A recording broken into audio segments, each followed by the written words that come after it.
Welcome to another episode of the C21 Canada Leader to Leader podcast. Hi, my name is Robert Martellacci, the co-founder and CEO of C21 Canada. And today we're joined by a remarkable guest, Harry Zarek, founder and president of Compugen.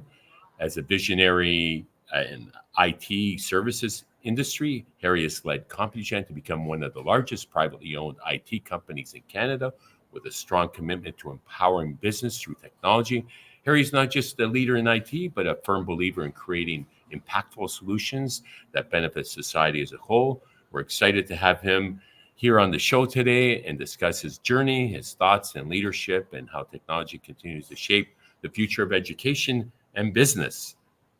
Larry, welcome. Thank you for joining me. It's my pleasure. Oh my gosh, even my mother couldn't be happier to hear something like that. But thanks, Robert. Well, I neglected to say you hold a PhD from the University of Toronto. And wow, what a journey it's been for you. What inspired this pivot? Look, to be honest with you, I almost call it an accidental journey, to be totally frank. It's not as though I actually had a business plan. There were two things that happened, sort of converged at the right time. Number one, I had finished my PhD and I was waiting to get a postdoc research or a commercial research job. And I had to wait until all of the approvals came through, and it was dragging on. And I said, I don't like to sit at home. Let me see what I can do. And I had this strong background in technology, and in particular computers. And there was this geophysics company that said they needed in those days, what they called a VAX system manager. This was a high-end computer system from Digital. And I had used that technology as a graduate student, so I thought I was pretty capable.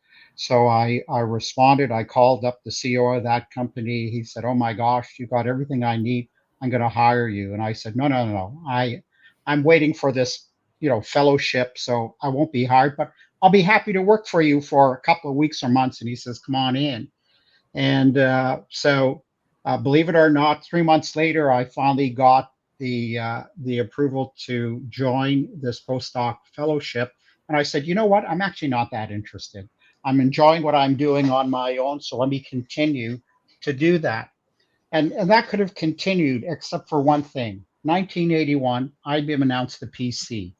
And oh my gosh, I said, wow, I can't believe that. This huge mainframe computer, VAX, that I had to go, into a large raised data center facility to use, I could now put some of that computing power on my own desk at home or wherever I was working. And so what I said to the CEO, you're spending, I can't remember exactly, hundreds of thousands of dollars to do all of this heavy geophysical processing. I think I can actually copy that application and run it on a little PC. And he said, you're crazy. And I said, well, I like challenges. And I said, let me try it. And lo and behold, I actually had to call this small company in 81 in a place called Seattle, called Microsoft, and said, I need to get this thing called a Fortran compiler because I need to program it on a PC. And after 3 months, I actually got it going. The guy was shocked that it actually worked. I was amazed I got it working. And the next thing he said, Harry, I want you to get me 10 of those computers because I want to run this application on 10 computers and I'm not going to need this big mainframe. And I said, I have no idea how to get it, those computers. And he said, go figure it out. And, always liking a challenge. Right. We figured it out. Problem and solving. Believe it or not, solving problems. And I'd like to say the rest is history, but the focus in those days, in the early days, because it was such a new technology, was to try and demonstrate to people that you could do something useful. And you remember the spreadsheet? Yes, of course. All right. And I had the good fortune, my brother, bless him, who's no longer with us, he was an accountant. And I played this game with him. He was tremendous at a mechanical calculator. And I said, look, you sum, your columns and numbers on your green sheets with your mechanical calculator. let me do it with this spreadsheet. And so by the time he got his second number in, I'd already summed the result. He said, "Oh my God, I can't believe this. I need one of those computers." And That's incredible. simple things, very, very simple things. Harry, I'm having fast forward, Yeah. to today. Uh, those, if you just switch out a few words like AI, the pace of acceleration and change is unparalleled. And Yes. so, talk to me about Compugen and how your vision has evolved over time in its inception. Yeah. So look, there is a vision, and the vision has been pretty consistent, and that is to try and help organizations succeed. It sounds absolutely simplistic, but my gosh, it's hard to really deliver on because you need to take the time to listen, to hear, to understand what problems is it that customers are trying to solve. And that's the one area where I'm really proudest of our ability to be good listeners, and not try and sell people, but listen to them and try and help Mhm. them. The whole idea of serving customers has been a vision that we've been driving. And as technology continues to get more and more complex and infiltrate more and more of our lives and our businesses, the ability to actually separate, the fizz from the solid part of technology continues to be a challenge. AI is exactly the same thing. What I would say to you, Robert, is Mhm. great fortune having gone through the PC era and see how that developed, having gone through the internet, seeing how that developed, now being at the front end of AI, which is as fundamental as those two, there's an enormous opportunity. But as someone once said, we tend to overestimate the impact of technology in the short term, yet underestimated in the long term. And I think this is what's going to happen because you start off all excited. There's a whole combination of fear and uncertainty and worry. And so you've got a small number of people who are really keen on moving, but the great majority are sort of sitting with their hands trying to figure out, is this real? And what can I do with it? Uh, So and it'll be a long journey. Absolutely. And what I'm intrigued by the focus Compugen is that you're in education, yet you're in business. And some of those complex problems you solve in business, you're able to infuse some of the insight and expertise and help Right. education as well. Yeah, I absolutely would agree with that. I mean, what I would say about education, and this is no criticism of them, is that they often are not sort of at the front end of technology, and for a lot of important reasons. They have a big, complex infrastructure. They have a broad range of learning requirements, and so they have to move in a very steady fashion. And so, what we're able to do is to take the things that we've learned with large and medium sized commercial organizations, and then also see what is relevant and what we can apply in the education sector. And that sort of cross pollination has been really successful for us. And it's really allowed us to demonstrate value across actually not only the K to 12, but also higher education who Absolutely. have similar requirements. So I find this to be just a great balancing between those two sectors. And the pace of change. Talk to me about the pace of change over some 4+ decades Yeah. being in the space. Kudos to you. You are definitely in the legendary category in my books. Well, thank you. And again, I would say, why has that happened with the waves of technology washing over so many industries? Why do we continue to be relevant? It's really a very simple answer. We're focused on solving problems. Mhm. How do we help customers? How do we help organizations use the power of technology to allow those organizations to move forward? The beauty of our industry is that everyone needs what it is that we have, which is a broad range of technology that improves productivity, that demonstrates innovation, that helps well-being. I mean, these are things that have long-term value. They're not trends; they're consistent. And so, as long as we stick to that, I think we not only will we continue to be successful, but we will continue to grow. Harry, talk to me about leadership and mentorship and Yeah, people. Uh, I've had the opportunity, as you're part of the C21 Canada uh, community. Uh, I've met many of your team. I played in yeah, a charity hockey tournament right.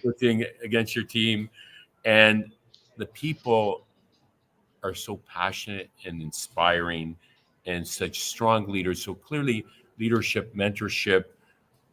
Who mentored you? What is your secret to success around the quality of the people that are part of your team, which is quite substantial over the Yeah. years? You've grown exponentially. Yeah, I mean, the first part of the business career for 10 to 15 years, let me just back up. Um, Number one, I knew that there were so many things that I didn't have skills in. And so what I wanted to do is find people who had the strength, had the skills, had different experience. The other thing is I never wanted to be the smartest person in the room. I wanted other people, to feel open and willing to contribute and present their ideas. So for the first really 10 to 15 years of my business, I actually had a partner who I don't want to say he wasn't elderly, but he was considerably older than I was. He had at one time worked at IBM. He had worked in the consumer electronics business. He had begun to work in technology on his own. And he brought a whole other set of skills that I did not have. And I felt that I could learn a tremendous amount from him. And I Amazing. was very fortunate. He was willing to join me as a partner. So he was Amazing. part of the business for many, many years and helped me navigate so many areas that I had no skills in, like HR, like sales, like some of the operational areas. And so his broad experience really helped me understand what you needed in building a successful business. And in the end, I say this for all of the technology, we are a human centered business. It is all about the people and giving them a sense and having them feel that they not even feel but actually demonstrating that our success depends on them working as a team, on them being collaborative, on being willing, excuse me, to have the hard debates on decisions to make and what to do, but to allow that to happen not only at the highest level, but at every level of the organization to have a high degree of transparency. And Amazing. and that has worked. It's worked for us. You've been through a number of tech revolutions. What drives your product roadmap and service roadmap? We have a very unique set of vendor partnerships. If you think sort of all of the technology leaders in our industry and all the brands that they represent, we have relationships with most of them. Certainly, anyone who is involved in what we call enterprise or business to business, we have relationships with those organizations, and these are relationships that we have developed over many, many years. The industry has changed. When I started the industry, sort of the peak of that industry, I think most people would say would have been IBM, sort of the blue suit people who were the absolute industry experts. And they were outstanding, but they could only sell to the largest of organizations. And as this industry sort of got democratized, where the cost of technology dropped and so many more organizations could use technology, one organization couldn't satisfy all those needs. They needed to create what they called wide distribution channels. And that's why you have such a rich ecosystem of software developers, solution providers, product resellers, all kinds of things in the industry. And we became part of this massive ecosystem. And so organizations of all sizes now have lots of choices of who they can go to get their technology both delivered and supported. I'm sorry, I can't hear you anymore. Talk to me Yeah. about the culture of your company's success that you've nurtured. What are some of the key elements of Compugen's culture that have allowed the organization to thrive in such a competitive, fast-changing space, and staying at the top of your game? Yeah, I mean, I would say there are a couple of things that are really foundational, and it's what I call around our core values.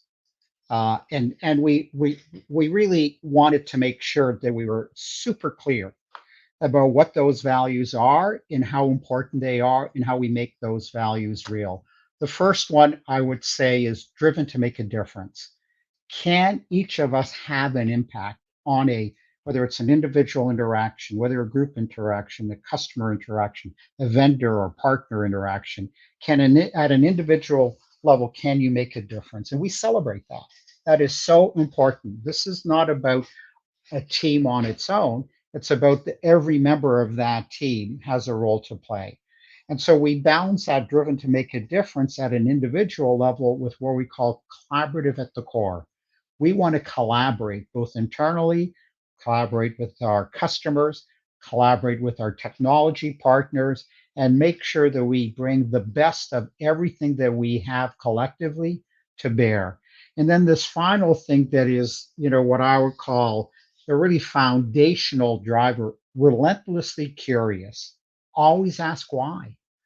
Why are you? When a customer says, "Hey, I need a product X, or I need software Y, or I need to get service," what we encourage our folks to do is, not to be difficult, but to take a moment to ask, "Well, what are you doing with that? What are you planning to do? Why have you settled on that? What is the problem you're trying to solve?" So that sort of transparency and openness and willing to debate. If you come to our office, one thing will, and today you may see this in more places, we have no private offices. I sit in the open, everyone sits in the open, and therefore it encourages collaboration. One of the challenges now with remote work is that it's sort of not as easy to just stop by Right. Mary's desk and have a conversation with Mary, either what is happening or what project she's working on. But you definitely require some face time for sure. Uh, Talk to me. In your view, what role should companies like Compugen play in supporting Canada's education systems as they adapt to the digital age, particularly when it comes to equipping students with the 21st century skills, essential skills? I think we have a really important obligation to help to share with them what, whether it's business, whether it's government, but what the working world is like. Our children, and I actually remember when I was a child, I had no idea at all. I had no idea what IT was. I had no idea what business was. I had no idea what an organization was.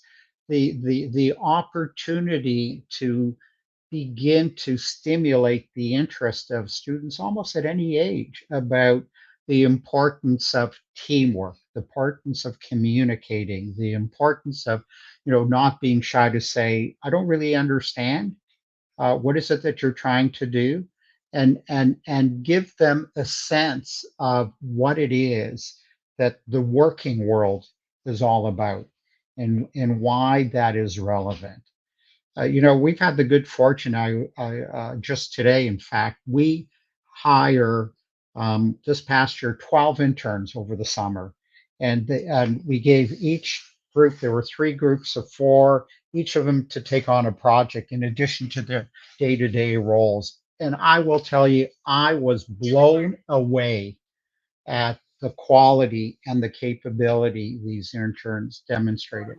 For any of those people who, tend to be a little bit negative about young folks, you spend a day with our interns at Compugen, and you will see bright, creative, interesting, just tremendously capable people. I would agree with you, and we have a number of co-ops and interns from both K-12 and higher ed that we bring in, and it gives me hope for the future. We've Yes, had students from high school in grade 11 who finished their co-op, and I say to them, "You are ready for me to hire. You don't need to go yes. to university, but I think your parents would be upset at you. So please go to university." It's funny you say that because I had exactly that situation. We have a professional year where an engineering student can take a year off work and then go back to school. And this third year engineering student has done such good work. And I was saying, Incredible. yeah, I was saying to him, look, I know you're loving the work you do, but you really need to go back. So please don't ask me if you can get a permanent job. And he said, Harry, don't worry. My mother will kill me if I don't go back to school. And I said, great, great. But You you come to us after, Yeah, right? I said the same words. Now, you've had great success. You've worked on some incredible projects. I've heard about some of the new hospitals in the GTA. Yes. You've been talk to me about some of the more memorable projects of late that you've worked on that are um, complex Yeah. but super innovative. Yeah, I mean, the one thing that still is a highlight for us is the work that we did at the Cartolucci Vaughan Hospital, the new hospital in York Region by Highway 404, Highway 400 rather, and that hospital is the first totally smart hospital. No paper, everything is done with technology tools. We developed, we designed, we're running their entire network, their security. A lot of that environment has run on technology that we, together with our partner, in this case, Cisco, um, designed, installed, and now are managing. There are, if you can imagine, 20,000 connected devices in that hospital that go through the network. So, I had people at Compugen saying when we found out we were awarded and we were going to work on that project, say to me, I want to stop what I'm doing. I've never had an opportunity to work on a leading hospital. Please let me join the project. So we had all kinds of people at Compugen wanting to participate in that project. The CEO continues, to rave about the quality and what we've been able to deliver for them. And and so from that perspective, the learning that because it's complex. It's very complex for Uh, sure. in your view, what role should companies like Compugen play in supporting Canada's education systems in adapting to the digital age and digital transformation, particularly when it comes to, again, it's these essential skills. Um, what where should schools be looking to gain insight in where they should be going in future visioning, because AI has really put a Yeah, wrench into things for it seems almost to have paralyzed. And yeah, C21, we prepared a report. We did a global and national scan. We're right. launching a task force of which we'd love for you to join us on because of your Okay. expertise. Where they should be they be looking to learn. Yeah, so the first thing, let's just talk about AI because it's something I feel very strongly about. And the fact again of AI, as I said earlier, it's a long journey. You do have to get in the water, no question. And there are things that you can do today to get yourself started, but you really do need to have a plan. And that plan, whether you're starting with either Chat GPT or a company version of Chat GPT, will help get you. But what you need to do is to identify something that you're doing in the business that would, or your organization that would benefit. And we're talking to one of our education customers. Here's an example: parents coming to the website wanting to understand the different programs. So rather than scanning and just using search, we believe we can put a plain English language prompt where you just ask whatever question you want to ask, and all of the information on the public website is indexed, and you can get a chat GPT like response for some very simple things. Here's the other benefit that you can get: you can actually capture the telemetry as to what it is that customers are or parents are asking from the school, and so it begins to inform you, the educators, as to what it is that parents are most interested in. That's just a very simple example, but really, we believe that the first generation, and there'll be many generations. The first generation is to take the content that you have internally that is high quality and open it up, as long as it's not private and privileged, sort of public information, to allow folks to query, whether it's health and safety, whether it's the different programs that are available, to allow people to inquire in a much more natural language. That I believe, we believe, is a good representative of the first generation of AI apps that are actually quite easy to set up. I lost you. You're sorry, you're on mute again. I was trying to dim the noise in the background here. No, Apologies. I don't hear any of it. So we're Yeah, good. awesome. Lastly, as a leader and innovator, what advice do you give aspiring edtech entrepreneurs, young leaders who want to make an impact in Yeah. the world of technology and beyond? Yeah, people will say, and I'm going to be a bit contrarian on this, Robert. People will say, follow your passion. And I get that, but I would say the preamble to that is really understand what you're good at, right? Whatever it is you're good at is where you need to start. And so that means some level of self-awareness, some understanding of what your strengths are, because you want to start off with those strengths as a foundational piece. I often find that uh, in startups, you may have an original idea of what you think you want to do, but as quickly as you can, you need to talk to a customer and get feedback on what it is that you've developed that you can show them, and use that to iterate and sort of clarify and improve the focus that you have. So interaction with people, uh, by and large, I think is the one piece of advice. Number two, you can't do it on your own. You need to build a team. So you need to develop the leadership skills where you can interest, attract, and motivate a group of talented individuals who, as a group, can accomplish way more than a bunch of individuals can do. You do those two things, and your chance of success will go up dramatically. Wonderful advice. Any final thoughts to share on the future? What's next? Yeah, I mean, look, you can read the headlines, you can read the newspapers, you can look at social media, and you sometimes may feel, the world's going to go into, it's all going to collapse and the world is terrible. But I would remind people that, to paraphrase Charles Dickens, it was the best of times, was the worst of times. And in some respects, this is the best of times. I'm not suggesting we don't have challenges. We certainly do, but we have more tools available to us than we ever have as a society, both in Canada and around most of the world. And optimism will get you further than sort of negativism.